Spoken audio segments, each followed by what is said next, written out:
histoire de grenouille pour une canne blanche. Deuxième épisode.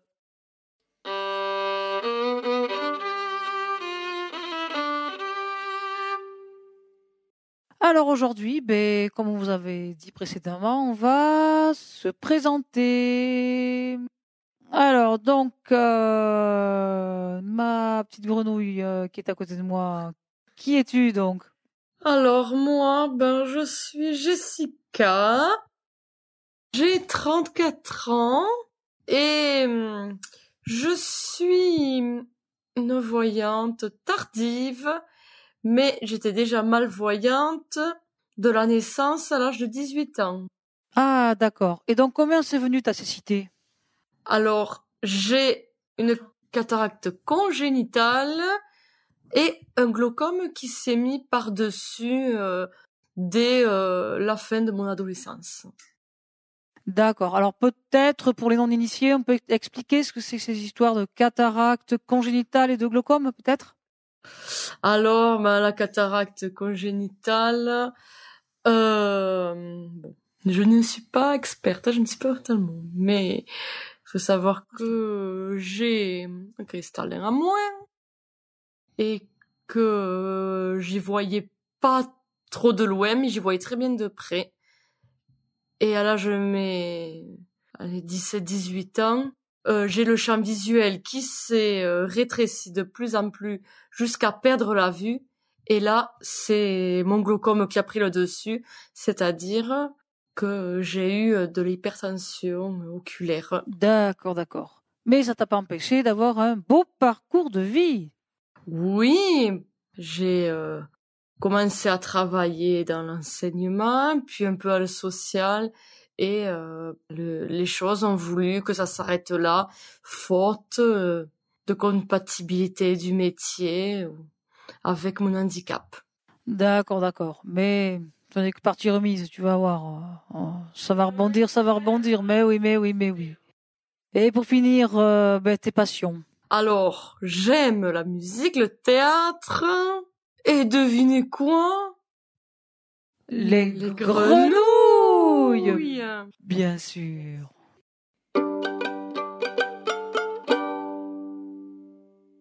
Et toi alors, Alice, qui es-tu? Oui, déjà je suis Alice, comme tu viens de le dire. J'ai 52 ans. Alors moi, je suis aveugle, pour ainsi dire de naissance, enfin, tout comme, puisque c'était un accident de couveuse. Eh oui, les couveuses pour les prématurés, ça rend aveugle. C'est donc en fait pour la petite histoire, c'est qu'à l'époque, les médecins n'avaient qu'un sujet, c'était de faire que le bébé soit viable, donc on mettait pas mal d'oxygène pour qu'il respire, mais le reste, ça passait au second plan. Et ce qui s'est passé, c'est que j'ai eu les rétines brûlées par trop d'oxygène. Voilà. Et on a été un paquet dans ce cas-là. Ça a commencé dans les années 50 avec, vous savez qui? Gilbert Montagnier, le fameux chanteur de On va s'aimer sur une étoile ou sur un oreiller. Voilà, lui, c'est le même cas que moi. Et ça a duré longtemps, parce que moi, je suis né en 70, vous imaginez. Enfin bref, mais ça m'a pas empêché de vivre et de rebondir, voilà. Quelles sont tes passions? Ah, mes passions, c'est la musique, me balader dans la nature, écouter les oiseaux, écouter le chant des oiseaux, ça c'est vital. Ah oui, moi, j'adore ça. Et puis tout ce qui est improvisation, quoi. En musique bien sûr, mais au théâtre aussi, moi j'adore. C'est pour ça que j'ai voulu faire ce podcast de manière théâtrale avec toi d'ailleurs. Merci. Et quel beau parcours pour toi aussi.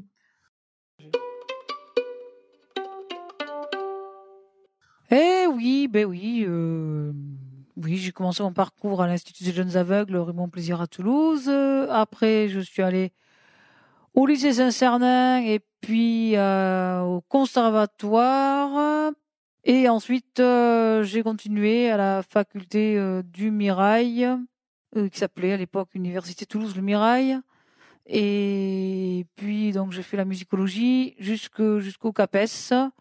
Donc, c'était quoi? C'était Doug 1, Doug 2, licence CAPES à l'époque, voilà, bac plus 4. Et pendant une vingtaine d'années, j'ai enseigné d'arrache-pied donc à nos amis, les adolescents, les collégiens. C'était pas facile, mais bon, après, je regrette pas. C'était quand même une belle expérience humaine. Ah, c'est toi qui leur imposais la torture de la flûte à bec, qui Ouais. traumatise tout le monde. Ouais, qui m'a traumatisé moi aussi d'ailleurs. Hein. Bah oui.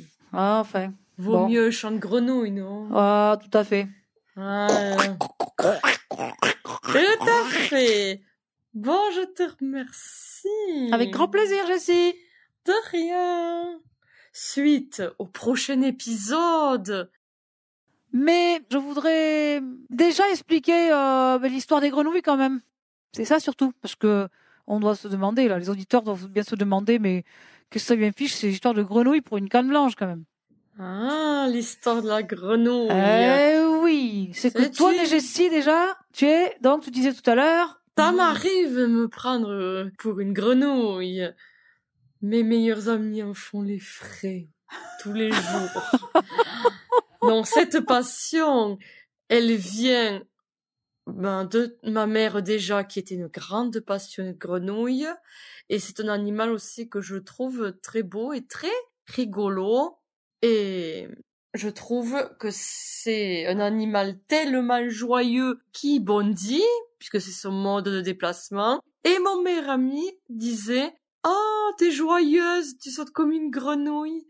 Il m'a surnommée Grenouille, à mon plus grand plaisir. Et oui, alors du coup, comme c'est joyeux que ça saute partout, ça correspondait à notre dynamisme, le dynamisme avec lequel on va vous présenter tous ces épisodes.